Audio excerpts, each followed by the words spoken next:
بسم اللہ الرحمن الرحیم۔ لائف لائٹ میں خوش آمدید۔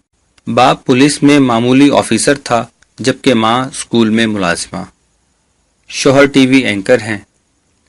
دور طالب علمی میں لیبر پارٹی کی سیاست میں دلچسپی لینے لگیں۔ کمیونیکیشن اسٹڈیز اور سیاست میں بیچلر کی ڈگری لی۔ تعلیم مکمل کرنے کے بعد وزیر اعظم ہاؤس میں بطور ریسرچر کام کیا۔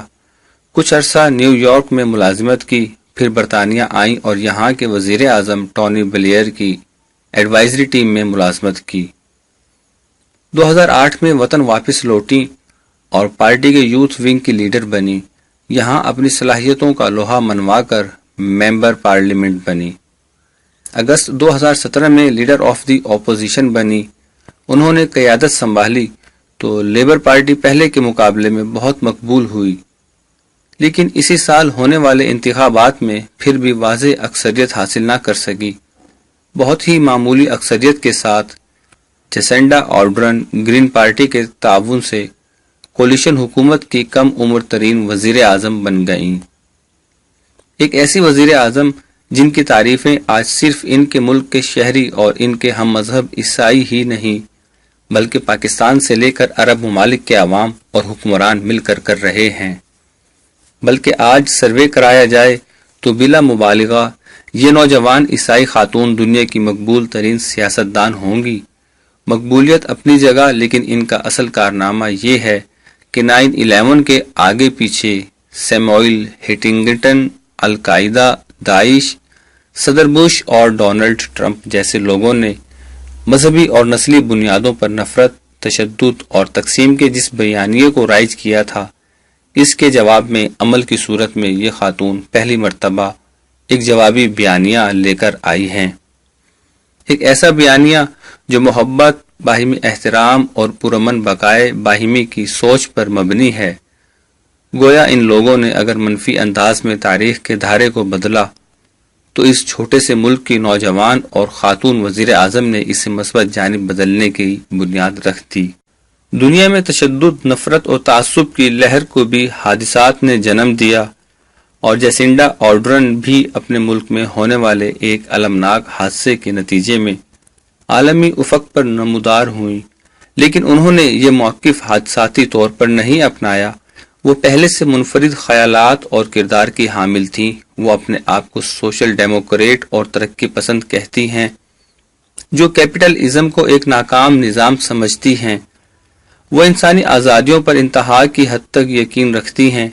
وزیر اعظم بننے کے چند روز بعد جب امریکی صدر ٹرمپ نے یروشلم کو اسرائیل کا دارالحکومت بنانے کے لیے اپنا سفارت خانہ وہاں منتقل کرنے کا اعلان کیا تو جیسنڈا آرڈرن نے اقوام متحدہ کے فورم پر اس کی مخالفت کی۔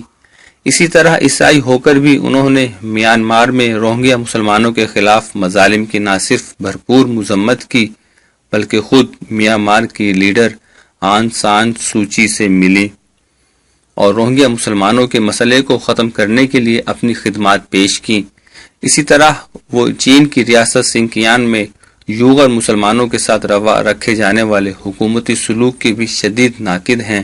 لیکن ان کی اصل قائدانہ صلاحیتیں اس وقت سامنے آئیں جب نسلی تعصب کے شکار ایک وحشی نسل پرست عیسائی نے نیوزی لینڈ کی ایک مسجد میں 50 بے گناہ مسلمانوں کو لقمہ اجل بنا کر نفرت اور تشدد کی نئی آگ بھڑکانے کی کوشش کی۔ اس واقعہ کے ہوتے ہی جیسنڈا آرڈرن نے شہید مسلمانوں اور ان کے لواحقین کو اپنے جسم کا حصہ اور اپنے ہم مذہب جنونی قاتل کو غیر اور دہشت گرد قرار دے دیا۔ مسلمانوں کے ساتھ اظہار یکجہتی کے لیے انہوں نے شلوار قمیض پہن کر سر پر دوپٹہ اوڑھ لیا اور متاثرہ مسلمانوں کے مرد و خواتین کو ایسے گلے لگانے لگیں کہ جیسے ایک ماں اپنی اولاد کو لگاتی ہے۔ 10 دن سے زائد کا وقت گزر گیا لیکن وہ اب تک کسی طرح مسلمانوں کے لباس میں نظر آ رہی ہیں۔ وہ السلام علیکم اور قرآنی آیات سے گفتگو کا آغاز کرتی اور تقریروں میں احادیث سناتی ہیں۔ مسلمانوں کے ساتھ اظہار یکجہتی کے لیے انہوں نے پارلیمنٹ کے اجلاس کی کارروائی تلاوت کلام پاک سے شروع کی اور تلاوت کرنے کی سعادت ایک پاکستانی عالم دین کو بخش دی۔ مسلمانوں کے ساتھ اظہار یکجہتی کے لیے انہوں نے عیسائی، یہودی، بدھ مت اور دیگر مذاہب کے مذہبی پیشواؤں کو پارلیمنٹ میں بلایا جو مسلمان عالم کی قیادت میں وہاں داخل ہوئے اسی جذبے کے تحت گزشتہ جمعہ کو اذان تمام سرکاری اور نجی ریڈیو اور ٹی وی چینلوں سے لائیو نشر کی گئی۔ پارلیمنٹ کے فلور پر انہوں نے قاتل کو دہشت گرد کا خطاب دیتے ہوئے اعلان کیا کہ وہ زندگی بھر اس شخص کا نام اپنی زبان پر نہیں لائیں گی بلکہ اسے صرف اور صرف دہشت گرد پکاریں گی۔ مستقبل میں اس قسم کے واقعات کے سدباب کے لیے وہ قانونی اور انتظامی اقدامات بھی اٹھانے لگی ہیں۔ ملک میں خودکار ہتھیار رکھنے پر پابندی کا قانون بنایا جا رہا ہے، جبکہ ٹویٹر اور فیس بک کی انتظامیہ سے رابطہ کر کے ملک میں متعصبانہ مواد کے تدارک کے لیے اقدامات اٹھائے جا رہے ہیں۔ اپنی محبوب وزیر اعظم کی دیکھا دیکھی نیوزی لینڈ کے عوام بھی متاثرہ مسلمان کمیونٹی کے ساتھ یکجہتی کے لیے امڑ آئے۔ بچے، بوڑھے، جوان سب کرائسٹ چرچ میں واقع مسجد کی طرف چل پڑے، وہاں پھولوں کے انبار لگا دیے۔ سینکڑوں عیسائی خواتین مسلمانوں کے ساتھ اظہار یکجہتی کے لیے مسلمان خواتین کے لباس زیب تن کرتی نظر آئیں۔ اسی جذبے کے تحت نماز کے اوقات میں غیر مسلم مساجد کے باہر پہرا دینے لگے۔ شہداء کی نماز جنازہ کے موقع پر اپنی وزیر اعظم کی اقتداء میں لاکھوں نیوزی لینڈین جمع ہو گئے اور مسلمانوں سے بڑھ کر غیر مسلم غمزدہ نظر آ رہے تھے۔ اور تو اور مقامی ٹی وی اینکرز خواتین بھی گزشتہ جمعہ کو مسلمان خواتین کے لباس میں نظر آئیں۔ مختصر یہ کہ وزیر اعظم اور ان کی حکومت نے وہاں رہنے والے مسلمانوں کی دلجوئی کے لیے وہ سب کچھ کیا جو ممکن تھا،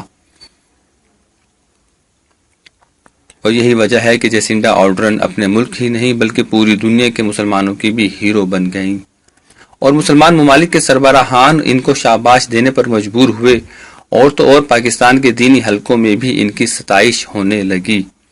لیکن سوال یہ ہے کہ جو مسلمان حکمران جیسنڈا آرڈرن کو شاباش دے رہے ہیں وہ اپنے ملک میں ان جیسا کیوں نہیں بن سکتے؟ جیسنڈا آرڈرن کو شاباش کے لیے فون کرنے والے عمران خان صاحب تو آج تک سانحہ ساہیوال کے متاثرین کو گلے نہیں لگا سکے، اور متروکہ وقف املاک کے لیے ہندو سربراہ تک مقرر نہیں کر سکے۔ ہماری حالت تو یہ ہے کہ ہم دہشت گرد کو دہشت گرد بھی نہیں کہتے، اور دہشت گردی کے واقعات کے بعد جو مذمتی بیان بھی آتے ہیں ان کے ساتھ بھی اگر مگر لگا ہوتا ہے۔ ذرا سوچئے، اگر نیوزی لینڈ کی وزیر اعظم کرائسٹ چرچ کے واقعے کے بعد ایسا بیان دیتی کہ میں اس کی مذمت کرتی ہوں لیکن مسلمانوں کو بھی اپنے رویے پر نظر ثانی کرنا چاہیے، تو ہمارا رد عمل کیا ہوتا؟